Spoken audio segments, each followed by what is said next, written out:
జ్యోత్స్న మాట్లాడుతుంది. తప్పు అని పారిజాతం అనడమే షాకింగ్ గా అనిపిస్తూ ఉంటుంది. గత ఎపిసోడ్ చివరిలో పారు మాటలకు తాత కూడా కథనంలో సూపర్ ట్విస్ట్ ఉంది. కుటుంబం ఏకమైపోయింది. దీపను సుమిత్ర క్షమించేసింది. ఇక జోకు ఇదంతా మామూలు జలకు కాదు. ఆ వివరాలు చూద్దాం. ఇక ఎపిసోడ్లోకి వెళ్తే పారు అలా మాట్లాడడం కార్తీక్ దీపలకు షాకిస్తుంది.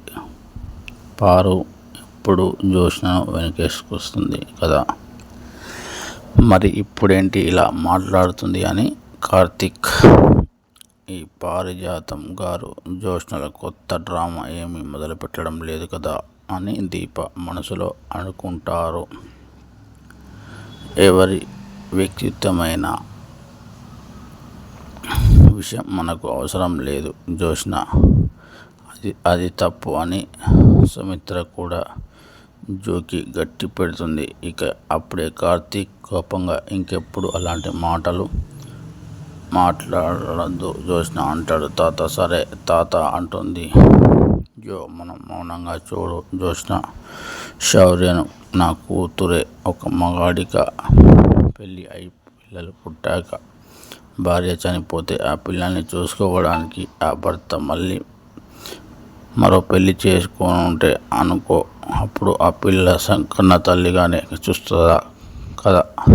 మరి ఆడదాని విషయంలో అలా ఎలా ఎందుకు కాకూడదు?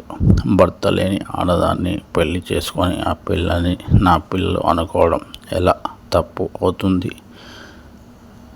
నీ ఆలోచన విధానం మరనంత వరకు ఇది నీకు అర్థం కాదు అంటూ ఫైర్ అవుతాడు. అలా అనడంతో అందరూ సరేనట్లు అనిపిస్తుంది. జోక్య తప్పు. దాంతో జోని ఆదర్శ ఉదయాన్ని పొగడడానికి నా దగ్గర బదులు లేవు బావా. కేక్ కటింగ్ అయ్యింది కదా, వెళ్దామా తాత అంటుంది. వెంటనే సుమిత్ర ప్రాణదాతను చూడకుండా ఎక్కడికి వెళ్ళొద్దు అంటుంది. ఈ ప్రాణదాత సంగతి ఏంటంటే, ఒకరోజు సుమిత్ర జోని పారిజాతం ముందు తిడుతుంది. ఈ జోన్ చిన్నప్పటి నుంచి అంతే, దీనికి తోచింది చేసేది.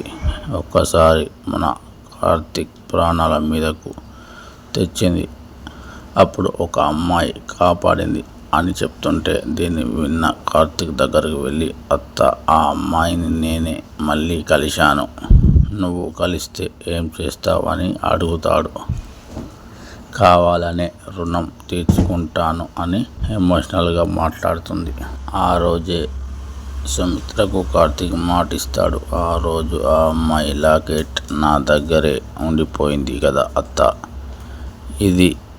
అది ఇప్పటికీ నా దగ్గరే ఉంది. తను మా ఇంటి దగ్గరలోనే ఉంటుంది.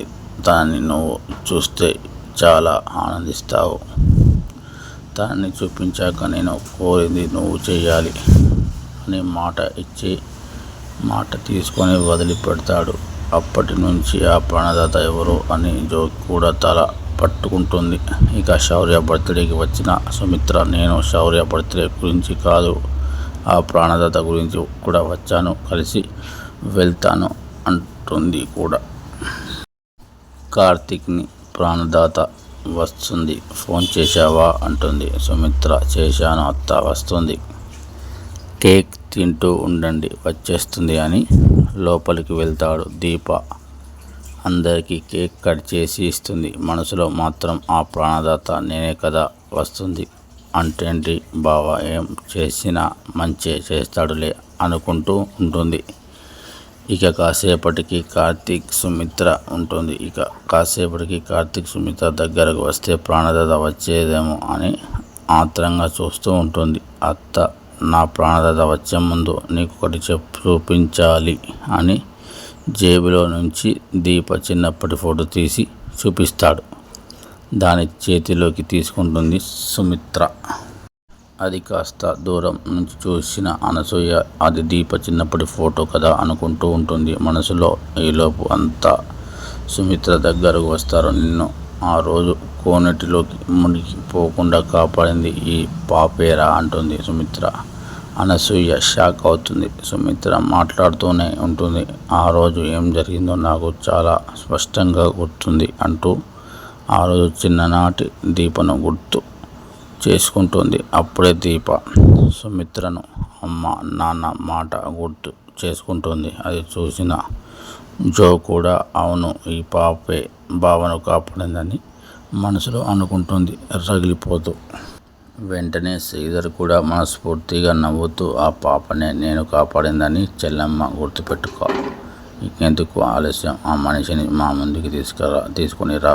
ఎన్నేళ్ల తర్వాత ఆ మనిషికి మనం థ్యాంక్స్ చెప్పుకునే అవకాశం దొరికింది అంటాడు. వెంటనే అనసూయ అయోమయంగా కార్తీక్ బాబు ఆ ఫోటో అని ఏదో చెప్పబోతుంటే పెద్దమ్మ నువ్వు మాట్లాడద్దు, మనం తర్వాత మాట్లాడుకుందాం అంటూనే అత్త నువ్వు కళ్ళ మూసుకో, చిన్నప్పుడు నా ప్రాణాలు కాపాడిన ప్రాణదాతను నీ ముందు నిలబెడతాను, తన చేతిని నీ చేతిలో పెడతాను అనడంతో సుమిత్ర సంతోషంగా కళ్ళు మూసుకుంటుంది.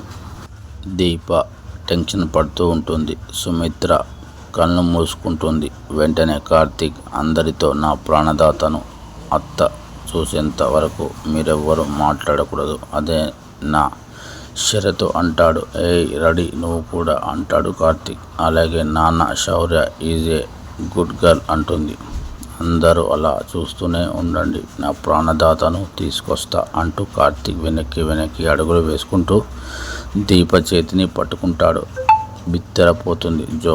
దీపే ప్రాణదాత కాదు కదా అనుకుంటూ శ్రీధర్ అయోమయంగా నో అలా అవ్వడానికి వీల్లేదు అని మనసులో రగిలిపోతుంది జో.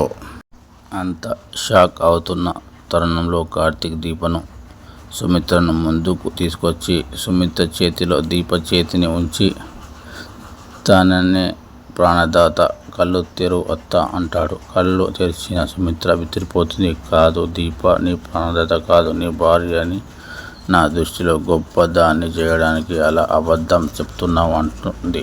ఇక జో రెచ్చిపోతుంది.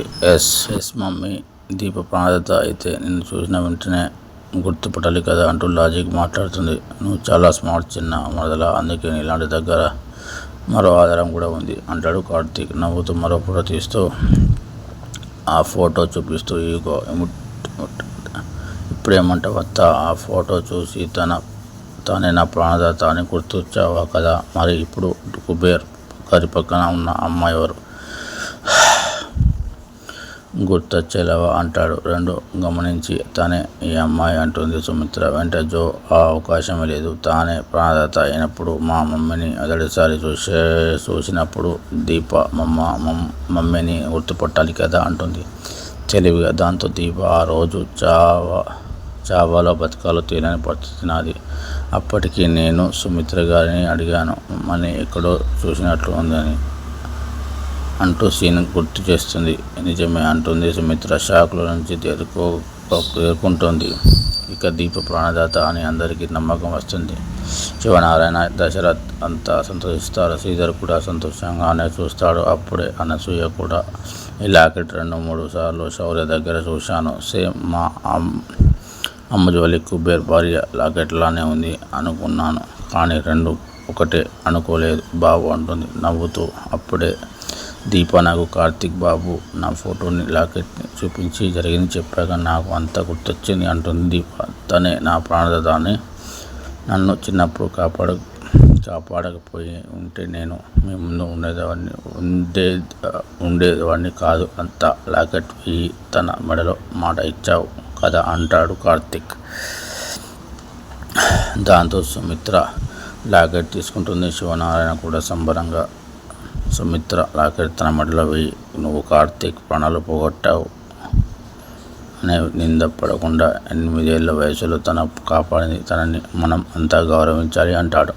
దాంతో సుమిత్ర నువ్వే ప్రాణదాత అయి ఉంటావని ఏ రోజు ఊహించలేదు, ఎనీవే థ్యాంక్ యూ అని ప్రేమగానే మెడలో వేసి వెళ్దామా అంటుంది సుమిత్ర తన వాళ్ళతో. అత్త నువ్వు మాట ఇచ్చినట్టే ప్రాణదాతకు సాయం చేయాలి నువ్వు అంటాడు కార్తీక్. తను సాయం పొందే స్థాయిలో ఉంటే చేస్తాను అంటుంది సుమిత్ర.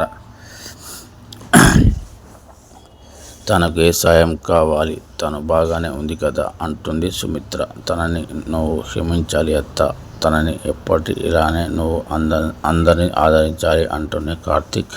మామయ్య నువ్వు కూడా ఒక సాయం చేయాలి, మా అత్తను క్షమించాలి అంటాడు. షాక్ అవుతాడు దశరథ్. మా అత్త ఏ తప్పు చేయలేదు మామయ్య. మా అత్తలో ఉన్న ఆ అమ్మ తెలియకుండానే తన చెత్త తప్పు చేయించింది. లేదంటే ఏది తప్పు ఏది ఒప్పు చేయి పట్టుకొని నేర్పించిన మా అత్త నా పెళ్ళి ఆపాలనుకుంటుందా అంటూ కార్తీక్ మాట్లాడుతుంటే సుమిత్ర కన్నీళ్ళు వస్తాయి. కార్తీక్ మాట్లాడుతూనే ఉంటాడు. మనం మళ్ళీ కలిసిపోలేమా అంటూ అందరిలో ఆలోచన కలిగేలా చేస్తాడు. జో రగిలిపోతుంది. అక్కడికి ఎపిసోడ్ అయిపోయింది. మరిన్ని వివరాలు తరువాయి భాగంలో చూద్దాం. ఈ వీడియో నచ్చితే లైక్ చేయండి, షేర్ చేయండి, సబ్స్క్రైబ్ చేయండి.